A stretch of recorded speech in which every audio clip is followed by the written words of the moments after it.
Hello everyone, welcome back to my new another blog. আজ বৃহস্পতিবার আর আজ আমার ছুটি।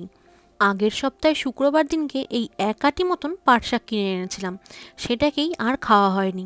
যেহেতু পাট শাকটা বাছতে বেশ কিছুটা সময় লাগে, তাই আজকেই এটাকে বানালাম। আর বানাবো শুটকি মাছ।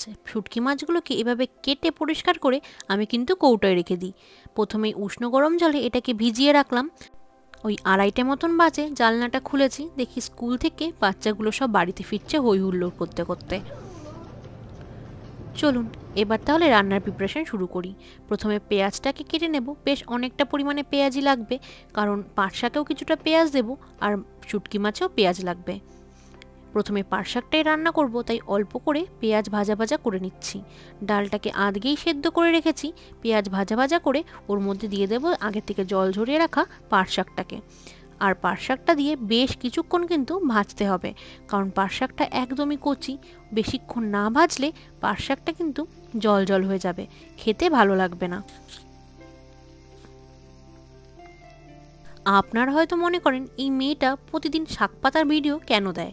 আসলে জাপানে মাছ মাংস যেমন পাওয়া যায়, সেরকম কিন্তু শাক পাতা বা সবজিটা বেশি পাওয়া যায় না, তাই আমাদের কাছে এটার মূল্য অনেক বেশি। যাই হোক, ডালটাকে আগে লবণ হলুদ আর লঙ্কা দিয়ে সেদ্ধ করে নিয়েছিলাম, ওটাই ঢেলে দিলাম।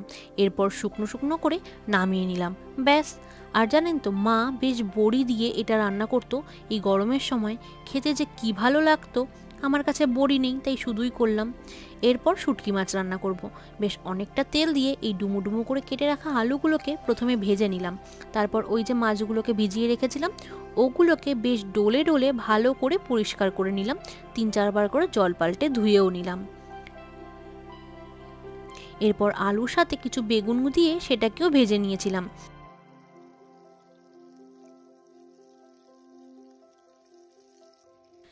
এরপর ভাজা হয়ে গেলে তুলে নিয়ে ওই তেলেই ভেজে নেব আগে থেকে পরিষ্কার করে ধুয়ে রাখা শুটকি মাছের টুকরোগুলোকে, কারণ মাছটা ভেজে নিলে আমার মনে হয় গন্ধটা কম লাগে। মাছ ভেজে তুলে নিয়েছি, এবার ওই তেলেই দিয়ে দেব কুচিয়ে রাখা পেঁয়াজ। আমি জানেন তো, শুটকি মাছটা কখনোই পছন্দ করতাম না, কারণ গন্ধটা আমার একদমই ভালো লাগতো না। আর সৌরভ যেহেতু ভালো খায়, তাই আমাকে মাঝে মধ্যে এই শুটকি মাছটা রাঁধতে হয়। আগে আমি খেতাম না, কিন্তু এখন ওই একটু আধটু খাই। তাই বলে খুব যে ভালো খাই তা কিন্তু নয়, গন্ধটা আমার নাকে এখনও লাগে। ওই আগে যেটা খেতে পারতাম না, এখন একটু কম বেশি লাগে। আমি জানি অনেকেই শুটকি মাছটা খুব বেশি পছন্দ করেন, তাই অনেকের হয়তো আমার কথাগুলো ভালো লাগবে না। তবে এই শুটকি মাছ রান্না করার যদি অন্য কোনো নিয়ম থাকে, বা গন্ধ যাতে না ছড়ায় সেরমভাবে কোনো নিয়ম থাকে, তবে কিন্তু অবশ্যই আমাকে জানাবেন, তাহলে আমার পক্ষে বেশ ভালো হয়। চলুন, মশলাটা তো কষানো হয়ে গেছে।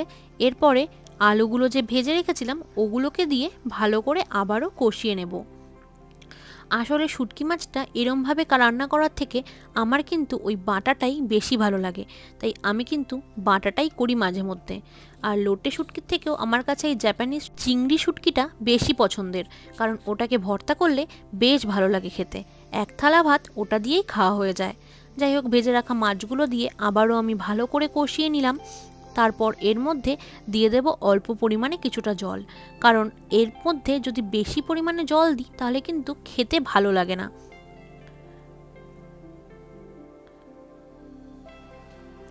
শুটকি মাছটা সবসময় ওই মাখো মাখোই ভালো লাগে, আর এটাই কিন্তু তেলের পরিমাণটা একটু বেশিই দিতে হয়। ঢাকনা বন্ধ করে ফুটিয়ে নেব বেশ কিছুক্ষণ। তারপর ঢাকনা তুলে দিয়ে দিয়েছিলাম বেগুনগুলোকে। বেগুনগুলো দিয়ে আবারও এটাকে নাড়াচাড়া করে রান্না করে নেব যতক্ষণ না এটার থেকে তেল বেরিয়ে আসে ততক্ষণ পর্যন্ত। শেষে একটু গরম মশলা আর ধনেপাতা দিয়ে এটাকে নামিয়ে নেব। চলুন, আমার শুটকি মাছ রান্না রেডি হয়ে গেছে। যেহেতু শুটকি মাছ হলে সৌরভের আর কিছু লাগে না, তার আর কিছু রান্না করব না। দুপুরবেলা একটা পার্সেল এসেছিল, আমি ভাবলাম তো মনে হয় বর আমার জন্য কিছু একটা অর্ডার করেছে। ও মা, দেখি ওনার জন্য একটা ট্রিমার অর্ডার করেছে। বেশ অনেক দিন হলো ট্রিমারটা ওর খারাপ হয়ে গেছে, তার জন্যই হয়তো অর্ডার করেছিল। আর আগের দিনকে আপনাদের বলেছিলাম না, D2-তে গেছিলাম কিছু গাছ আনতে। এই যে এই নয়নতারা গাছগুলোকে আমি কিনে এনেছি, কিন্তু এখনো পর্যন্ত আমার লাগিয়ে ওঠার টাইম হয়নি, তাই আজকে আর লাগাবো না, ভাবছি কালকে এগুলোকে লাগিয়ে দেবো। আজকের মতন এখানেই শেষ করছি। সবাই ভালো থাকবেন আর সুস্থ থাকবেন, টাটা।